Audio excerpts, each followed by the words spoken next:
Hello বন্ধুরা, এখন আমি মিশন ইম্পসিবল ফাইনাল রেকর্ডিং এই সিনেমাটা রিভিউ করতে চলেছি, বা মিশন ইম্পসিবল পার্ট 8। তো কেমন হলো এই সিনেমাটা? টম ক্রুজ অভিনীত। ছোটো করে যদি গল্পটা বলি, এখানে 7 পার্ট, মানে লাস্ট পার্টটা রেড রেকর্ডিং যারা দেখেছেন তারা নিশ্চয়ই জানবেন, কারণ ওই একটা গল্পকেই দুটো পার্টে ভাগ করা হয়েছে। এই পার্টটা কিন্তু বিশাল বড়।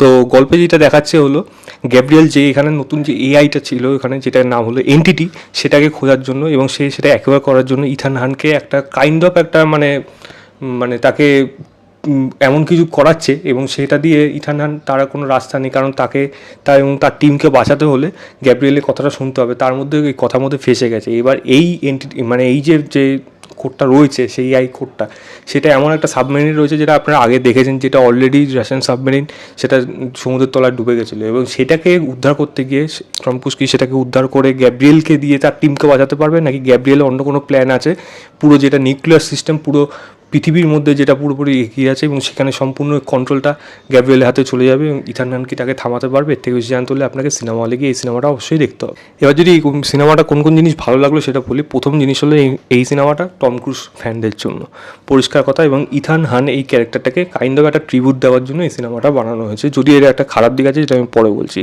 টম ক্রুজ ফ্যানরা পুরোপুরি স্যাটিসফাই হবে, এবং দুটো স্টান্ট সিন, এটা সাবমেরিন এবং প্লেন সিন, এটা পুরোপুরি পয়সা কিন্তু স্যাটিসফাই করে দেবে। প্লেন সিনটা তো বিশেষ করে, এবং সাবমেরিনটা ডেফিনেটলি ভালো। তো দুটো এবং স্টান্ট সিনে টম ক্রুজ যেরকম অভিনয় ভালো করেছে, সেরকমই তার মানে সেখানে স্টান্ট হিসেবে বা স্টান্ট দিয়ে সেগুলো কিন্তু পুরোপুরি লোক স্যাটিসফাই করে দেবে। সাপোর্টিং কাস্টে যারা রয়েছে তাদেরও পারফরমেন্স আমার এখানে ঠিকঠাক লেগেছে। হ্যালি অ্যাটওয়েলের যদি কথা বলি, তাকে ভালো লাগবে। পম ক্লিমেন্টকে তার আপনার ভালো লাগবে। সাইমন পেককে ভালো লাগবে আপনার।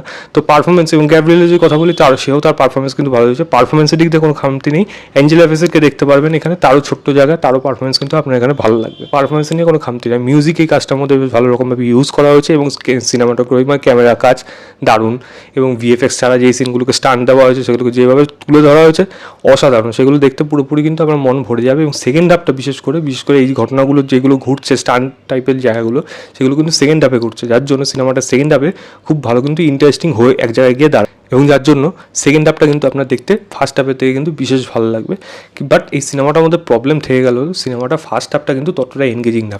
মিশন ইম্পসিবল যেই স্ট্যান্ডার্ডে হয়ে থাকে, শুরুর থেকে যেমন এনগেজ করে রাখে গল্পের মধ্যে দিয়ে, এখানে গল্পটার মধ্যে কিন্তু থ্রু কনভারসেশন প্রচুর আছে, প্রচুর বক আপনার কানের সামনে হতে থাকবে।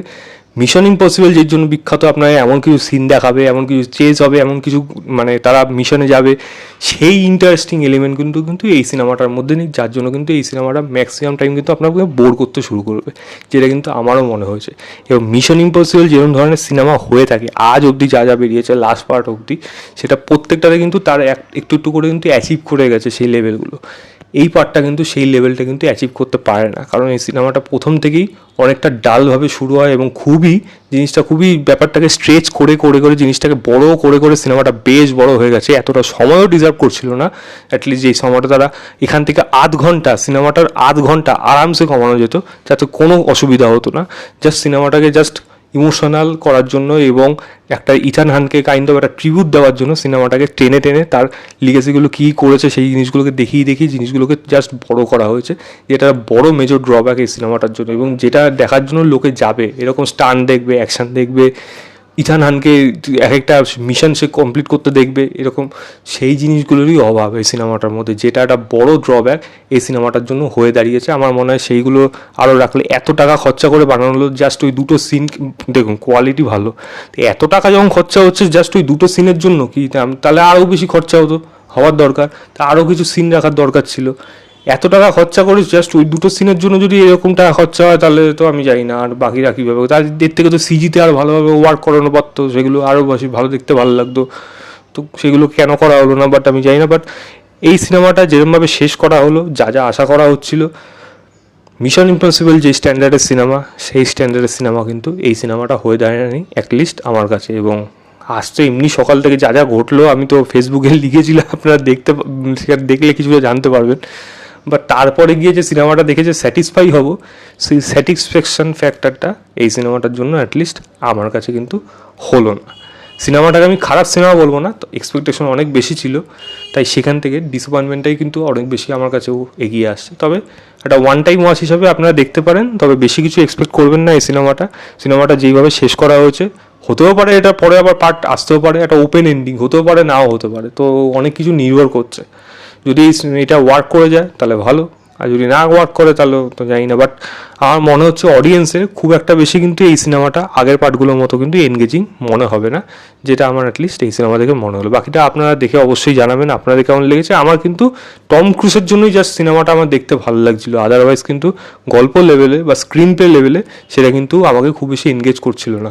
কারণ এখানে নিউক্লিয়ার রিলেটেড এরকম যখন অনেক মানে ইন্টারন্যাশনাল পলিটিক্সকে যেরকমভাবে দেখানো হয়েছে, খুবই বোকা বোকা, মানে তার এটা তো তাদের দেশের জন্যই বানানো সিনেমা, বাকিদেরকে সম্পূর্ণ বোকা, বাকি দুটো ওয়ার্ডও বসিয়ে নিতে পারেন, এটা ভাবাটা খুব একটা বেশি ঠিক না। মানে সব কিছুর মনে একটা লিমিট থাকে, যদি মানে আপনাকে যদি ব্যালেন্স বা বলা যায় রিয়েলিস্টিক করতে হয়, তাহলে ব্যাপারটার মধ্যে একটা ইকুয়াল ব্যাপার আনার দরকার আছে, ভালো মন্দ সব মিশিয়ে।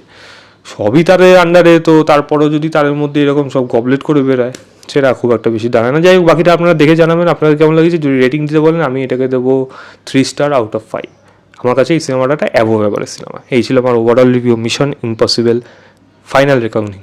ভিডিওটা ভালো লাগলে লাইক শেয়ার, চ্যানেলটাকে অবশ্যই সাবস্ক্রাইব করে দেবেন। বাই।